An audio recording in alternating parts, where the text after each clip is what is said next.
생명수는 홀로 예수 처음이요 나중이라 주님 너를 부르신다 믿는 자여 어이할꼬 눈을 들어 하늘 보라 다시 사신 그리스도 만 백성을 사랑하사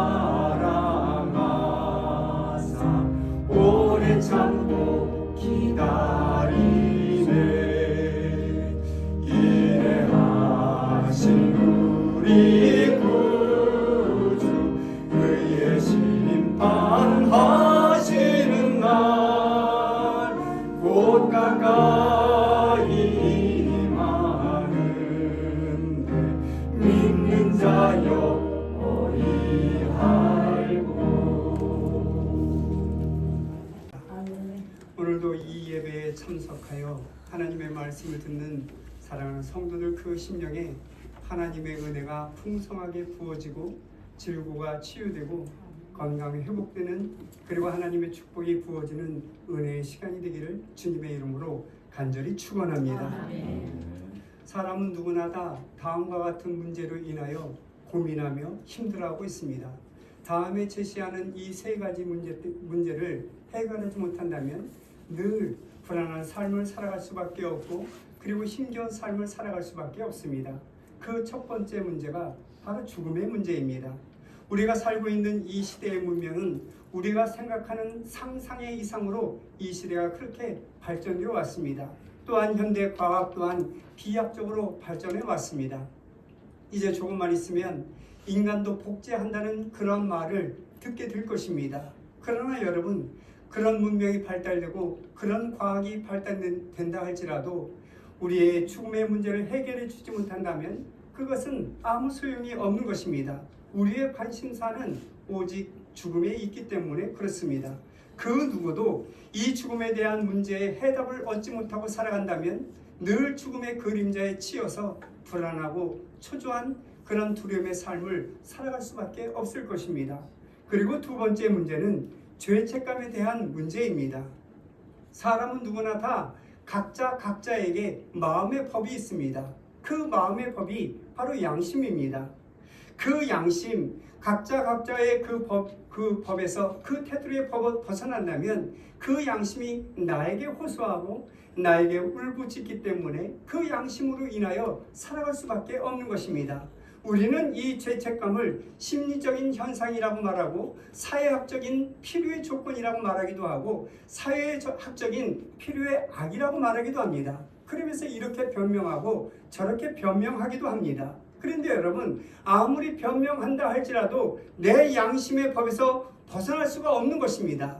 내 양심의 법에서 떠나갈 수가 없는 것입니다. 그것이 바로 죄책감입니다. 이 일이 이렇게 된 것은 누구 때문이고 저 일이 저렇게 된 것은 누구 때문이라고 그렇게 모든 책임을 다 다른 사람에게 전가한다 할지라도 내 양심이 나를 향하여 호소합니다. 그것은 당신 책임이야? 그것은 바로 내 책임이야. 그렇게 내 양심이 나에게 호소하고 나에게 울부짖는다면 여러분 참으로 그 행복한 삶을 살아갈 수가 없는 것입니다. 어떤 기쁨이 있다 할지라도 그 기쁨이 될 수 없고 또한 어떤 즐거움이 있다 할지라도 그 즐거움이 될 수가 없는 것입니다. 그리고 중요한 것은 그 양심이 바로 내 인격이 되고 또한 내 성품이 된다는 사실을 우리는 잊지 말아야 되겠습니다. 그리고 세 번째 문제는 허무주의입니다. 삶의 목적을 잃어버리는 것입니다. 열심히 공부하다가도 한마음에 이런 마음이 들기도 합니다. 내가 왜 이렇게 열심히 공부하지? 이렇게 공부해서 도대체 뭘 한단 말인가? 그런 마음이 문득 들기도 한다는 것이죠. 또한 열심히 돈을 벌며 잘 살다가도 내가 왜 이렇게 돈을 벌며 아둥바둥 살고 있는가? 문득 그런 생각이 들기도 합니다. 도대체 내가 왜 살아야 하는지 삶의 의미를 잃어버릴 때도 있고 또한 삶의 가치와 삶의 의미를 잃어버릴 때가 있다는 것입니다. 그렇게 되면 모든 것이 다 싫어집니다. 모든 것이 다 포기하고 싶은 마음으로 돌아서게 됩니다. 그리고 마음에 그렇게 우울할 수가 없는 것입니다. 그래서 허무하게 되는 것입니다. 이렇듯 우리가 이 땅에 살면서 이 세 가지의 문제는 참으로 중요합니다. 그리고 이 문제에 대하여 해답을 얻지 못하고 살아간다면 우리는 여전히 무거운 짐을 지르고 사는 것처럼 힘겨운 삶을 살아갈 수밖에 없는 것입니다. 반면에 이 문제의 요지를 잘 알고 이 문제의 해답을 마음에 두고 사는 사람이라면 어떤 상황 속 어떤 처지에 있다 할지라도 참으로 그 모든 행복한 삶을 살아가게 될 것입니다. 여러분, 우리는 지금 불확실한 시대 속에 살아가고 있습니다. 현재 우리에게 처해져 있는 이 불행과 현재 우리에게 처해져 있는 이 문제, 그것이 문제가 되는 것이 아닙니다. 내가 당하고 있는 이 현재의 처지와 이 현재의 상황을 미래와 소망이라는 그 그릇에 담아보았지만 그 미래적인 소망이 보이지 않고 미래적인 의미가 없어진다면 그것이 문제가 되는 것입니다. 미래를 모르기 때문에 현재를 모르는 것입니다. 미래적인 의미를 잃어버리고 살기 때문에 현재적인 의미도 잃어버리고 살아갈 수밖에 없는 것입니다. 그것이 바로 오늘의 문제인 것입니다. 미래를 내다보고 미래를 소망하며 그 길을 걸어야 되는데 그렇지 못하다는 것입니다. 그저 하루하루의 삶 가운데서 의미 없는 삶을 살아갈 때 우리는 무거운 짐을 지고 하루하루를 살아가는 그런 고통의 연속된 삶을 살아갈 수밖에 없는 것입니다. 미지의 세계를 힘없이 걸어가고 있기 때문에 그렇습니다. 그렇게 모르고 가는 길은 고달플 수밖에 없습니다. 끌려가는 것 같이, 쫓겨가는 것 같이 그렇게 살아간다면 여러분 피곤할 수밖에 없는 것입니다. 내가 가는 그 길을 내가 익히 잘 알고 그 길을 내가 스스로 선택하고 그 길 끄트머리에 무엇이 있는지 확고하게 내가 알고 있다면 그 길을 걸어갈 때 여러분 그렇게 기쁠 수가 없을 것입니다. 또한 그렇게 행복할 수가 없을 것입니다. 결국은 내가 현재 가고 있는 이 길을 내가 잘 알고 있느냐, 내가 모르고 있느냐, 그것이 문제가 되는 것입니다. 또한 내가 그 길을 선택하여 즐거움으로 가고 있느냐, 아니면 내가 선택하지 아니하고 억지로 이끌려 살아가느냐, 그것이 문제가 되는 것입니다. 참으로 우리는 이 살면서 수없이 많은 경험을 하며 살아가고 있습니다. 바로 똑같은 길이라 할지라도 처음 가는 길은 멀고 멀게 느껴질 수밖에 없습니다. 그런데 돌아오는 길은 그렇게 멀리 느껴지지 않는 것입니다. 처음 가는 길은 미지의 길을 걸어가고 있습니다. 그렇기 때문에 왜 이렇게 길이 멀지? 왜 이렇게 길이 먼 거야? 그렇게 생각하며 그 길을 걸어갑니다. 그런데 돌아오는 길은 그렇게 생각했던 것보다 거리가 짧게 느껴지게 된다는 것입니다. 똑같은 거리임에도 불구하고 우리가 가지는 그 체험의 거리는 똑같지가 않다는 것입니다. 성경은 이 문제에 대하여 여러 가지 비유로 우리에게 말씀하고 있습니다. 특별히 사도 바울은 이 문제에 대하여 노예의 영과 아들의 영에 비유하여 말씀하고 있는 것을 보게 됩니다. 노예의 영은 언제나 이끌려 살아갈 수밖에 없습니다. 무엇에 떠밀려 살아가는 그 영이 바로 노예의 영입니다. 그런데 그 아들의 영은 그렇지 않습니다. 언제나 자유합니다. 내가 택하고 내가 그 길을 기쁨과 즐거움으로 걸어가게 되는 것입니다. 그래서 요한복음 15장 15절 말씀을 보시면 예수님께서 이렇게 말씀하십니다. 이제부터는 너희를 종이라 하지 아니하리니 종은 주인이 하는 것을 알지 못함이라. 너희를 친구라 하였노니 내가 내 아버지께 들은 것을 다 너희에게 알게 하였음이니라. 이렇게 말씀하고 있는 것을 보게 됩니다. 여러분, 우리가 주님 앞으로 나아가는 이 길, 우리가 모르고 가는 길이 아닙니다. 내가 택하고 내가 그 길을 걸어가고 있는 것입니다. 우리는 이 길이 어떤 길인지 잘 알고 있습니다. 잘 알고 있으면서 그 길을 택하고 그 길을 걸어가고 있는 것입니다. 그 길은 협착한 길이고 그 길은 고난이 따르는 길이고 그 길은 십자가의 길입니다. 그것을 잘 알면서도 우리는 그 십자가의 길을 걸어가고 있는 것입니다. 그래서 주님께서 말씀하시죠. 너희들은 나의 친구라. 이렇게 말씀하고 있는 것을 보게 됩니다. 사랑하는 성도 여러분, 여러분들은 지금 어떤 길을 걸어가고 있습니까? 그 걸어가는 길을 잘 알고 있습니까? 정말로 잘 알고 그 길을 택하고 그 길을 걸어가고 있습니까? 아니면 그 길을 모르고 이끌려 떠밀려서 그 길을 걸어가고 있습니까? 내가 가고 있는 이 인생의 길, 내가 알지 못한다면 그 길은 피곤할 수밖에 없고 그 길은 절망적일 수밖에 없는 것입니다. 그러나 여러분, 내가 가고 있는 이 길이 어떤 길인지 알고 이 길의 맨 끄트머리에 어떤 것이 기다리고 있다는 것을 알고 있다면 우리는 그 길을 기쁨으로 걸어갈 수밖에 없는 것입니다. 매일매일 기쁨이 충만한 삶을 살아가게 될 것입니다. 그러므로 우리의 인생의 길을 똑바로 내다보고 현재의 모든 문제를 미래라는 그 그릇에 담고 미래를 소망하며 미래를 바라보며 그 길을 걷는 주의 백성들 되셔서 기쁨으로 주님을 만나고 주님 뒤에 있는 그 천국, 예인의 모든 성도들이 그 천국에 입성하는 축복이 있으시기를 주님의 이름으로 간절히 축원합니다.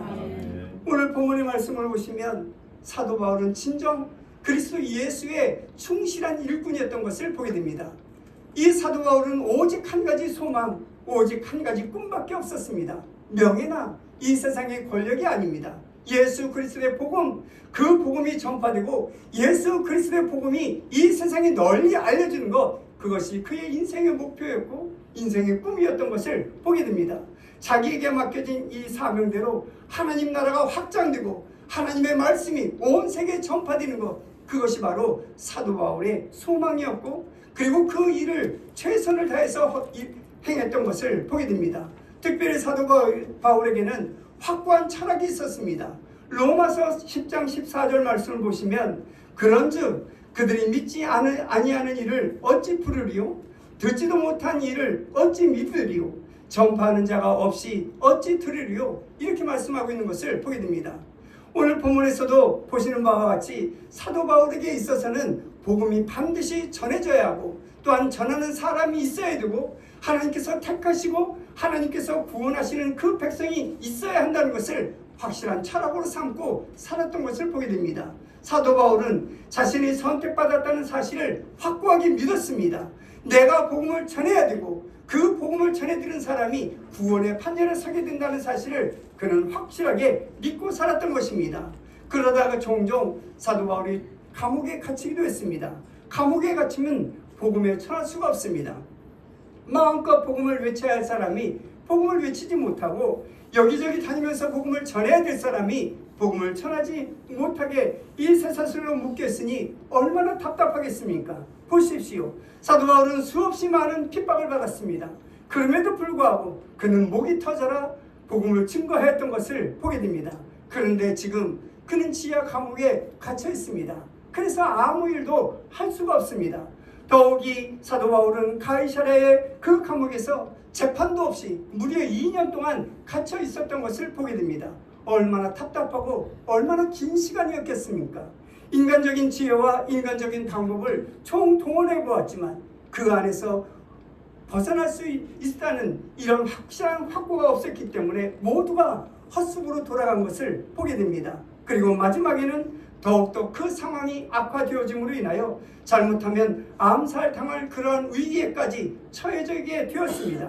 그래서 사도 바울이 마지막 카드를 꺼냈습니다. 그 마지막 카드가 바로 로마 시민권입니다. 사도 바울은 히브리 사람입니다. 그런데 자신이 가지고 있는 이 로마 시민권을 이용합니다.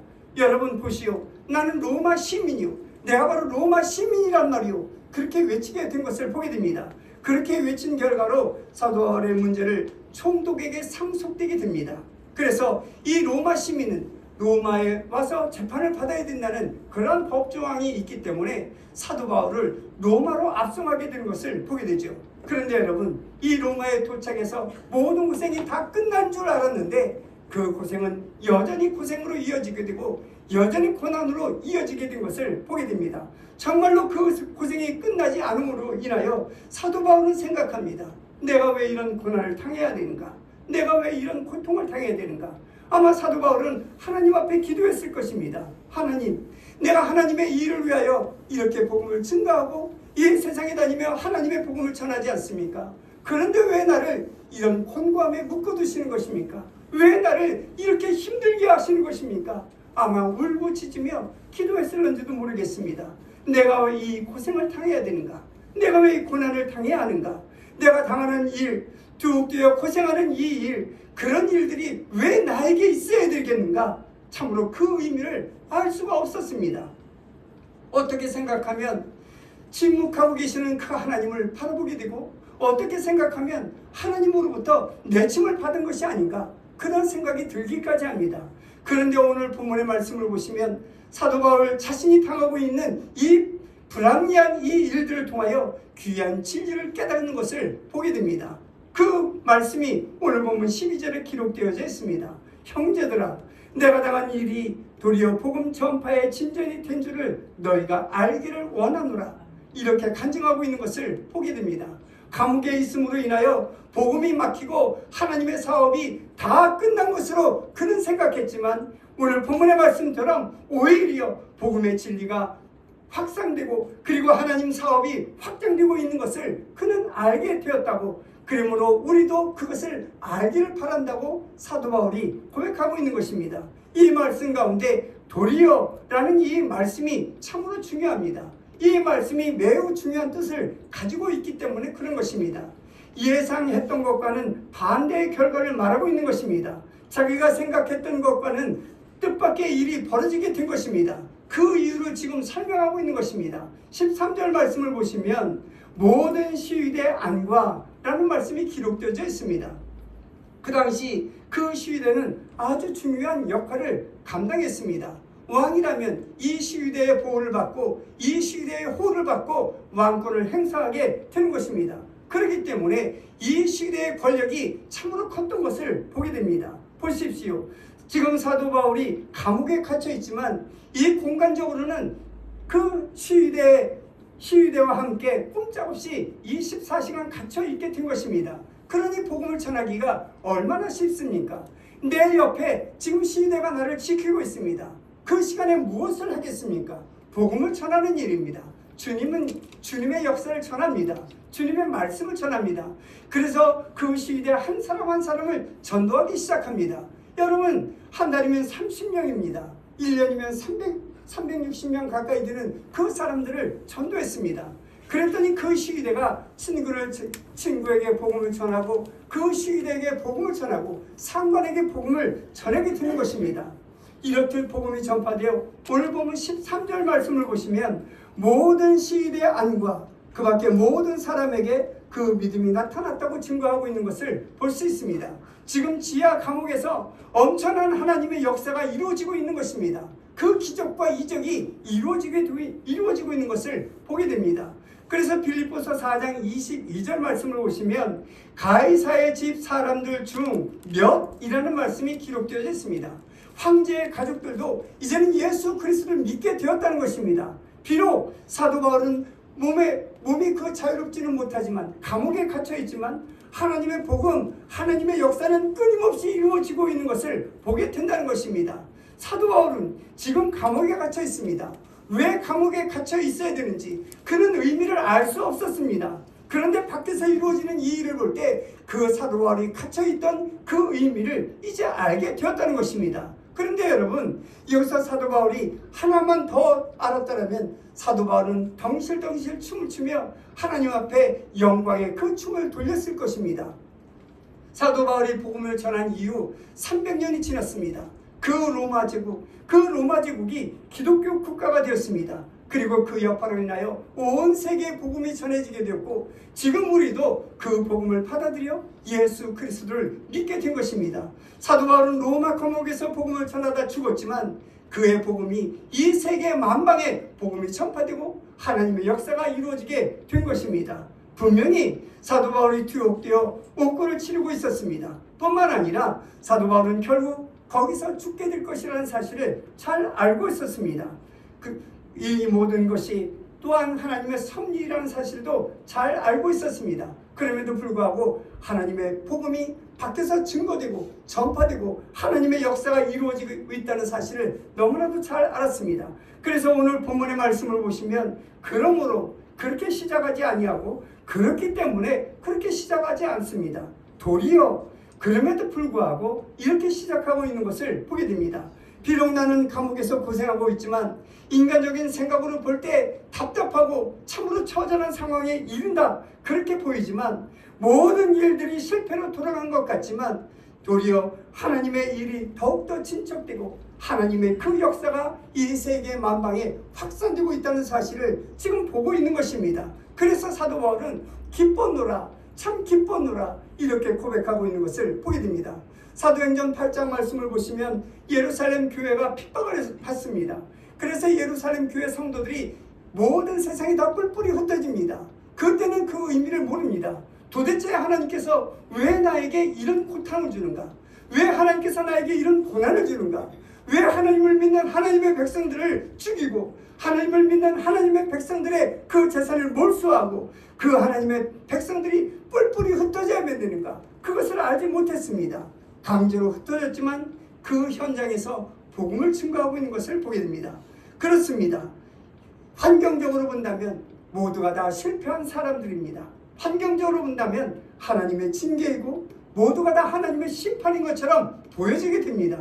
하나님의 징벌과 하나님의 징계 때문에 우리가 이렇게 태어나라고 그렇게 고백할 수밖에 없는 그런 사실인 것입니다. 여러분, 우리의 인생은 결코 헛된 인생이 아닙니다. 지나간 시간이 결코 헛된 시간이 아니라는 것입니다. 내가 생각할 때 모든 것이 다 끝난 것 같습니다. 하지만 예수 그리스도의 중심으로 생각할 때 이제 시작되는 그 시간인 것을 보게 됩니다. 내가 지금까지 살아오면서 하나님의 복음을 전하지 아니하였습니까? 하나님의 복음을 증거하지 않았습니까? 얼마나 많은 사람들이 예수 그리스도를 영접했는지 우리는 알지 못합니다. 그러나 이 세상 가운데 내가 전한 그 복음으로 말미암아 주 예수 그리스도를 알게 되고 주님을 믿는 사람이 속출하게 되는 것입니다. 그래서 내 인생은 헛된 인생이 아니고 내가 보낸 그 시간은 헛된 시간이 아니게 되는 것입니다. 하나님의 말씀은 절대 감옥에 갇혀있는 법이 없습니다. 이제부터 나로 인하여 예수 믿는 사랑하는 성도들을 인하여 하나님의 역사와 하나님의 과업이 이루어지게 될 것입니다. 하나님께서 사랑하는 성도들을 하나님의 도구로 하나님의 일꾼으로 사용하게 될 것입니다. 내 시간과 내 인생과 내 물질과 나의 모든 그러한 것들을 하나님께서 사용하여 주실 때 나를 통하여 하나님 나라가 확장되고 나를 통하여 하나님의 위대한 역사가 이루어지게 될 것입니다. 온전히 하나님 앞에 순종함으로 하나님의 위대한 역사를 이루어나가는 사랑하는 성도들이 되시기를 주님의 이름으로 간절히 축원합니다. 여러분들은 어떤 소원을 가지고 있습니까? 어떤 기도의 제목을 가지고 하나님 앞에 기도하고 있습니까? 하나님 앞에 어떤 간구를 하고 있습니까? 한번 눈을 감고 가만히 생각해 보시기 바랍니다. 만약 내가 원하는 것, 내가 소원하는 것, 내가 기도하는 것, 내가 욕심하는 것, 내가 미워하는 것, 내가 질투하는 것, 내가 증오하는 사람, 저 사람을 어떻게 하나님 해 주십시오. 이런 기도를 한다면 나는 지금 어떤 사람으로 서 있을 것 같습니까? 정말로 내가 미워하는 것, 내가 누리고 싶어하는 것, 내가 욕심 부리는 것, 이 모든 기도가 다 이루어졌다면 과연 나는 어떤 사람이 되었고 이 세상은 도대체 어떤 세상이 되었을 것이라고 생각하십니까? 그래서 하나님께서는 우리의 기도를 들어주시지 않을 때가 있습니다. 그렇게 기도에 응답이 없기에 내 뜻이 다 끝났고 내 욕망이 다 묵살되었다고 우리는 생각하고 있습니다. 그래서 나는 실패자입니다. 그래서 나는 나부자입니다. 그렇게 기도하기도 한다는 것입니다. 그러나 여러분, 하나님께서는 그 실패를 통하여 하나님의 뜻을 이루어 나간다는 사실을 우리는 잊지 말아야 되겠습니다. 우리의 욕망과 우리의 욕심을 다 꺾어버리고 우리를 겸손하게 하시고 우리를 진실하게 하시고 우리를 하나님만 바라보게 하시고 오직 하나님만 의지하게 하시고 그리고 하나님 앞에 진실로 서게 하시고 하나님 앞에 무릎을 꿇게 하시는 하나님이라는 사실을 우리는 잊지 말아야 되겠습니다. 온전히 하나님 앞에 순종하는 주의 백성들 되셔서 하나님의 도구로 하나님의 역사에 참여하는 사랑하는 성도들이 되시기를 주님의 이름으로 간절히 축원합니다. 그렇다면 여러분, 우리가 어떻게 해야 하나님께서 나에게 두신 하나님의 뜻을 이룰 수 있겠습니까? 무엇보다 먼저는 나 자신을 부정해야 합니다. 나의 욕망, 나의 욕심, 그리고 내가 가지고 있는 이 세상의 명예, 이 세상의 권력, 이 세상의 것들, 이 모든 것들을 다 지워버려야 한다는 것입니다. 나를 부정할 때 비로소 하나님께서는 나를 들어 하나님의 도구로 사용하게 될 것입니다. 참으로 인생의 의미가 무엇인지 비로소 깨닫게 해 주실 것입니다. 그리고 나 중심적인 이 생각에서 하나님 중심적인 생각으로 바꿔 나가야 합니다. 내 사업의 중심에서 이제는 하나님의 사업의 중심으로 바꾸어 나가야 되는 것입니다. 이제는 내 방법을 버려야 됩니다. 하나님의 방법으로 이 세상을 살아가는 하나님의 사람이 되어야 하는 것입니다. 더 나아가서 우리가 오늘을 생각하고 오늘을 그렇게 갈망하며 살아가서는 안 되겠습니다. 하나님 손에 안에 있는 나를 바라보고 하나님 손에 들려있는 내 인생을 바라보며 살아가는 하나님의 사람들이 되어야 되겠습니다. 하나님께서는 그 놀라운 역사를 오늘 이루어가고 계십니다. 그런 하나님의 큰 뜻과 하나님의 경륜을 할 때 우리는 비로소 새로운 간증을 하게 될 것입니다. 그 역사에 참여하여 하나님의 역사에 대하여 간증하며 살아가게 될 것입니다. 오늘 본문에서 사도 바울은 말씀하고 있습니다. 형제들아, 내가 당한 일이 도리어 복음 전파의 진전이 된 줄을 너희가 알기를 원하노라. 이 사도 바울은 빌립보서에서 우리를 향하여 기뻐하라, 기뻐하라, 정말로 기뻐하라, 기뻐하라, 이 말씀을 10번이나 사용하고 있는 것을 보게 됩니다. 자신이 당한 이 고난을 당하면서도 기뻐하라고 우리에게 외치고 있는 것을 보게 됩니다. 이 고난이 얼마나 귀하고 이 고난이 얼마나 아름다운지 그 고난의 의미를 잘 알고 있기 때문에 우리를 향하여 기뻐하라고 외치고 있는 것입니다. 사랑하는 성도 여러분, 여러분이 당한 현실이 어떤 현실입니까? 지금 내가 당한 현실이 어떤 현실 속에서 살아가고 있습니까? 하나님의 은혜로 기뻐하며 감사하며 살아가고 있습니까? 아니면 고난 중에 살아가고 있습니까? 내 인생이 역경 가운데 살아가고 있습니까? 매일매일 하루하루의 삶이 연단의 연속이라고 그렇게 생각하며 살아가고 있습니까? 이 모든 고난과 이 모든 행복과 이 모든 기쁨과 이 그 모든 고난의 의미를 아는 사람이 참으로 하나님의 뜻을 아는 사람이 이라는 사실을 우리는 잊지 말아야 되겠습니다. 그리하여 지금의 이 기쁨을 통하여 이 행복을 통하여 이 고난을 통하여 이 역경을 통하여 하나님의 복음이 전파되고 하나님 나라가 확장되고 하나님 나라가 견고히 세워지는 그러한 은혜와 그러한 은총이 있다는 사실을 기억하고 이 고난에 이 기쁨에 동참하는 하나님의 사람들이 되시기를 주님의 이름으로 간절히 축원합니다.